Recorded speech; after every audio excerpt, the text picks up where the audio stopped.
Bonjour. Aujourd'hui, j'ai fait cette vidéo pour parler essentiellement du miel. Le miel que nous faisons ici en Afrique. Le miel qu'on fait au niveau du Cameroun, le miel qu'on fait dans nos régions ici. Je voudrais attirer l'attention des personnes. Et dans cette vidéo, je vais vous raconter une anecdote que j'ai eue avec un de mes anciens étudiants. Et ça va vous paraître bizarre, très bizarre même, l'histoire que je vais vous raconter. Mais dans cette vidéo aujourd'hui, c'est pour parler essentiellement de la qualité de miel qu'on a et de ce qui s'est passé récemment. Parce qu'il y a de ça 2 jours, je suis revenu de la plantation pour créer une partie, la dernière partie de miel. J'avais au total 20 ruches non visitées sur les 26 ruches qui restent dans la plantation. Je ne vais pas vous cacher, j'ai récolté le miel d'une seule ruche. Une bonne partie de ce miel a été volée. J'ai vu les traces. J'ai vu les traces de bois, c'est-à-dire sur le bois des palmiers. Donc c'est par exemple la paille. J'ai vu ce bois là, c'est-à-dire les rameaux venant. Donc j'ai trouvé une bonne partie de mes ruches, 3 ruches. J'ai trouvé 3 ruches qu'on a pillées, qu'on a retiré carrément le miel. J'ai visité aussi l'autre ruche. C'était colonisé. Mais la colonie n'était pas encore vraiment nombreuse. C'est-à-dire qu'il n'y avait pas une très bonne colonie. Et je voudrais attirer l'attention des personnes qui veulent se lancer dans la culture. Il ne faut pas oublier que l'apiculture est un domaine qui peut vous permettre d'améliorer la qualité de vos cultures. Déjà, d'améliorer la qualité de vos fruits, la qualité de vos graines. C'est-à-dire toutes les cultures vous parlent. Et c'est de ça que je vais parler aujourd'hui dans cette vidéo, c'est-à-dire de la qualité du miel qu'on a. Nous avons un miel de très bonne qualité ici en Afrique. Nous n'avons pas d'hiver, de période de glace. Pendant toute l'année, nos abeilles bitument. Lorsqu'on fait de l'agriculture, les abeilles ont constamment de la nourriture parce que constamment, il y a les arbres à fleurs, les arbres mellifères, il y a par exemple les herbes qui possèdent des fleurs et constamment le travail des abeilles c'est d'aller butiner et durant toute l'année les abeilles ont constamment de la nourriture. L'avantage qu'on a par rapport à l'Europe ou par rapport à l'Occident, c'est que nous ne nourrissons pas les abeilles. Les abeilles nous aident. Les abeilles partent chercher elles-mêmes leur nourriture. Le miel que nous prenons souvent est une partie de la nourriture des abeilles. J'ai été désolé de faire ce constat-là, mais la chance que nous avons eu cette fois-ci, la chance que j'ai eu cette fois-ci, c'est que les ruches n'ont pas été brûlées. Soit, la première fois, j'avais au total, je vous ai parlé de ça, j'avais au total au départ 32 ruches. 6 ruches ont été brûlées. Je ne sais pas si ces ruches ont été brûlées par les chasseurs. Je soupçonne même que, certainement, après avoir volé le miel, certainement, ces personnes-là ont mis le feu sur les ruches. Donc, voilà ce que je soupçonne en fait. Que on aurait mis le feu sur les ruches après avoir volé le miel. Cette fois-ci, on n'a pas mis le feu. 3 ruches qui étaient sérieusement pleines. En fait, chaque ruche, lorsque j'ai pu récolter 5 litres de miel, et j'ai fait le constat que quand une ruche est suffisamment pleine, sur les 12 barrettes que je mets dans les ruches, alors je peux récolter 8 barrettes et laisser 4. Ces 8 barrettes peuvent nous donner par exemple 5 litres de miel après pressage. Donc voilà par exemple ce que j'ai pu, je suis rentré avec presque 4 litres et demi de miel retiré d'une seule ruche. Et franchement, je ne veux pas vous cacher. Bon, actuellement, il reste 26 ruches. Je me suis arrangé à améliorer la qualité des ruches pour pour préparer la saison sèche, la saison pluvieuse. Parce que vous savez, d'ici quelques temps, les pluies vont reprendre. Je précise bien, je suis dans la région de l'Ouest, plus particulièrement à Bafoussam. Et j'ai placé, actuellement il reste 26 ruches. Je me suis arrangé à nettoyer les ruches, à protéger les ruches contre la pluie, à agrafer, à clouer les endroits qui étaient, donc à améliorer la qualité. Et puis j'ai aussi constaté, fait ce constat-là, que il y a les lézards et les magouillards qui sont des grands prédateurs pour les abeilles. Ces prédateurs-là, c'est-à-dire les magouillards et les lézards, déciment une bonne partie des colonies d'abeilles. C'est-à-dire, ils se placent à côté et ils nettoient, ils consomment sérieusement les abeilles. Et je me dis que prochainement, ce sera ça la lutte qu'on aura à faire. C'est-à-dire, comment combattre ces lézards-là. Les abeilles à leur niveau combattent en diminuant, en utilisant par exemple de la propolis pour diminuer les ouvertures d'entrée. Les abeilles utilisent la propolis, mais jusqu'à là, les lézards et les magouillards sont encore là et continuent à l'être consommés, à continuer à l'être décimés. Voilà par exemple, et j'ai fait une expérience terrible, une expérience trop bonne. Je vous partage cette expérience-là. J'ai pu retirer de la cire. À partir de la cire brute, j'ai réussi pour la première fois à extraire de la cire brute après pressage des cires pour l'obtention du miel. J'ai réussi à obtenir une bonne quantité et j'ai réussi à purifier une bonne. Vous savez que la cire peut être utilisée par exemple pour faire ce qu'on appelle des cires bouffées. C'est-à-dire on peut utiliser par exemple ça pour faciliter la tâche aux abeilles. On peut aussi utiliser la cire pour fabriquer les bougies. On peut utiliser la cire à énormément d'usages. Donc aujourd'hui dans cette vidéo, je voulais donc partager avec vous cette expérience en vous disant déjà dans un premier temps que le miel qu'on récolte chez nous ici en Afrique, chez nous ici au Cameroun, est un miel de très haute qualité. Très haute qualité parce que c'est un miel qui est cotisé, c'est un miel qui vient de beaucoup d'arbres. Dans le champ où j'ai récolté le miel, par exemple, là où j'ai récolté le miel, il y a par exemple ce qu'on appelle le ndolé, le mitalé. En fait, le ndolé ici, c'est-à-dire ces arbres-là sont des arbres mellifères.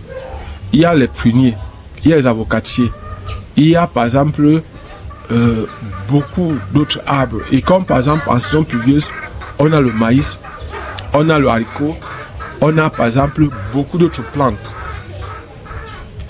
Il y a par exemple le melon, il y a par exemple le pistache, il y a beaucoup d'autres fleurs qui sont mellifères, donc beaucoup d'autres plantes qui sont mellifères, et que les abeilles vont constamment aller butiner. Donc nous, tout ce qu'on essaie de faire, c'est à notre niveau de prendre une partie du miel et de laisser pour la part des abeilles.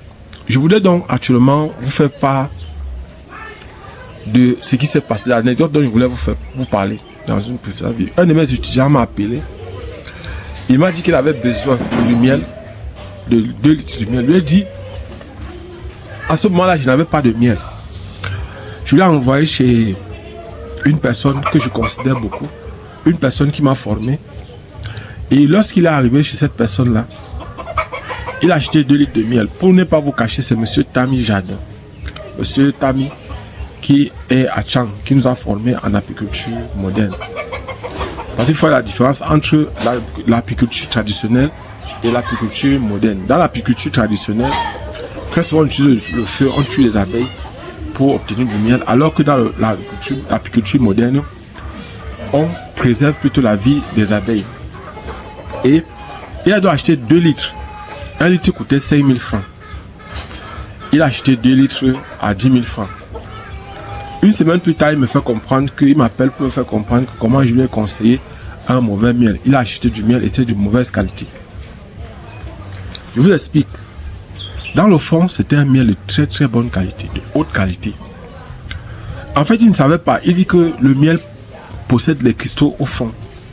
Et lui, il pensait que c'était du sucre. Non. Vous savez par exemple que, en fait, quand on fait l'élevage des abeilles, lorsqu'on obtient du miel, quand ce miel reste, il doit se cristalliser. Lorsque par exemple l'eau s'évapore, le miel se cristallise. Et ce sont des miels de très haute qualité. Je lui ai fait part du fait que je lui ai dit, j'ai acheté ce miel-là. J'ai acheté le miel. 2500, j'ai acheté notre miel 2500 pour le donner. J'ai récupéré le miel qui supposait être gâté.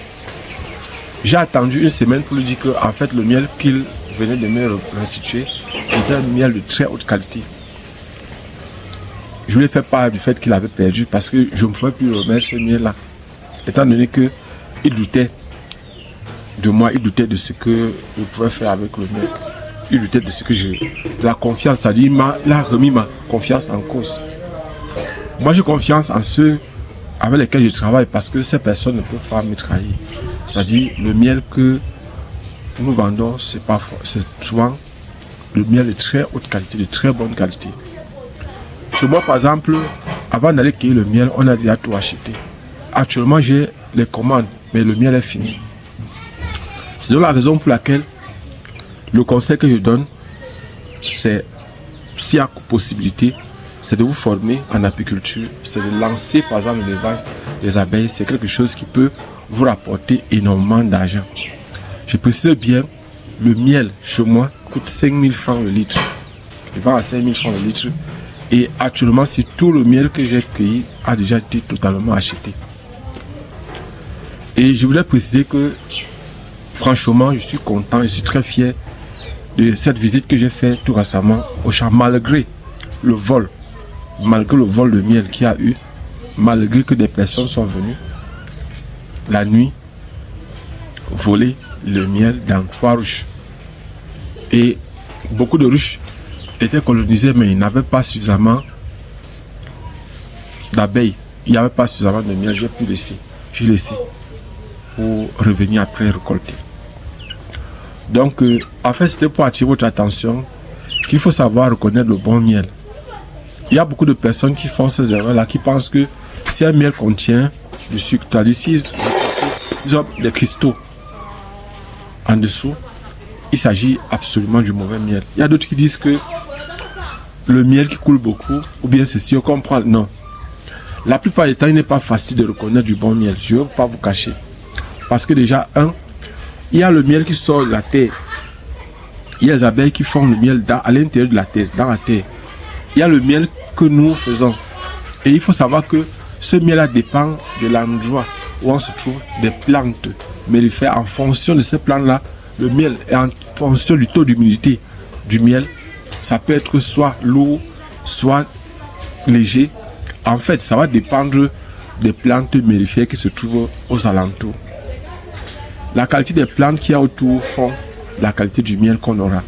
Donc personnellement, je vous dis, c'est du bon miel que M. Tami fait, c'est du bon miel que nous faisons, c'est du bon miel que tous ceux qui ont fait la formation avec nous faisons. Parce que actuellement, je suis en train de voir s'il y a possibilité de... Vous avez vu le champ à l'est là-bas. Je dois lancer par exemple les ruches. D'ici que temps, mon souhait, c'est de mettre autant, peut-être même 200 ruches pour un début. De l'autre côté là-bas. Et vous voyez par exemple, je dois vous expliquer pourquoi vous puissiez un peu comprendre. Si j'ai 200 ruches, si par ruche j'ai 5 litres de miel, 5 litres de miel fois 100, ça va faire 500 litres. Fois 2, ça fait 1000 litres.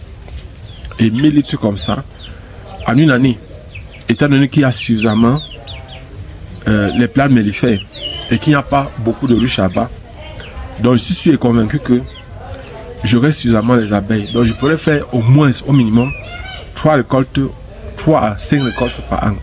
Je m'appuie seulement sur 3 récoltes. 3 récoltes, je multiplie 1000 par 3, ça fait 3000. Je fais x 5. X 5000. Ça fait 15 millions. Et vous voyez que 15 millions, ce n'est pas petit. C'est beaucoup. Et c'est un agent sûr, c'est un agent que je peux facilement avoir. Donc, je conseille aux personnes, pour améliorer la qualité de leur récolte, de se lancer dans l'apiculture. Mais pour cela, il faut vous former. Pour cela, il faut vous former. Je conseille aussi aux personnes de faire cela pour améliorer la qualité de leur culture, j'ai bien dit, pour aussi obtenir du miel, pour aussi avoir du miel. Abonnez-vous et partagez le maximum possible cette vidéo. Et pour ceux qui veulent faire les prépas concours, je voudrais dire, ceux qui font les prépa concours niveau baccalauréat.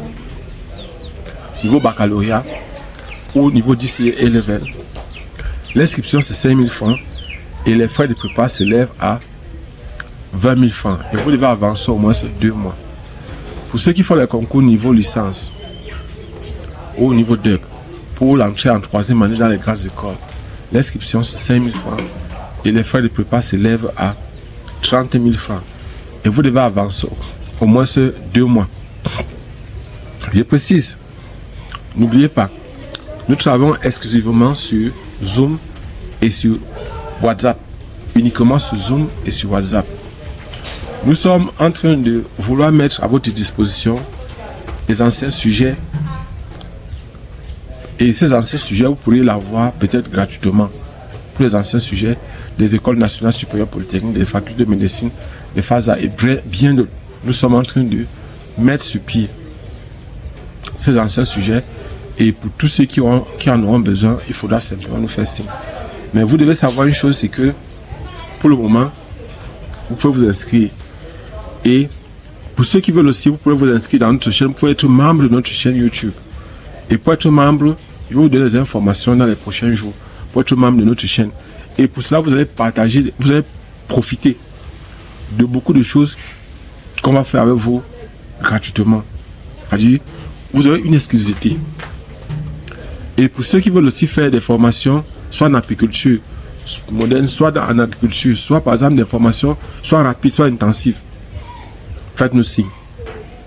Et lorsqu'on va vous former, il y aura un suivi, on va vous suivre. Et n'oubliez pas, les ruches, toutes les ruches qui sont actuellement au champ, je les ai construites moi-même. C'est-à-dire, c'est moi qui ai construit ces ruches-là. Ce sont les ruches en planche. Et j'ai pu faire un constat, c'est que il y a par exemple, il faudra que prochainement ils traitent le bois. Parce que j'ai constaté que il y a des ruches, j'étais obligé d'enlever certaines ruches, dans certaines barrettes. Parce que les barrettes étaient attaquées par les charançons. Et il y a toutes ces choses-là qu'il faut qu'on vous dise, qu'on partage avec vous. Et peut-être dans les prochaines vidéos, Inch'Allah, je pourrais vous montrer comment identifier les reines.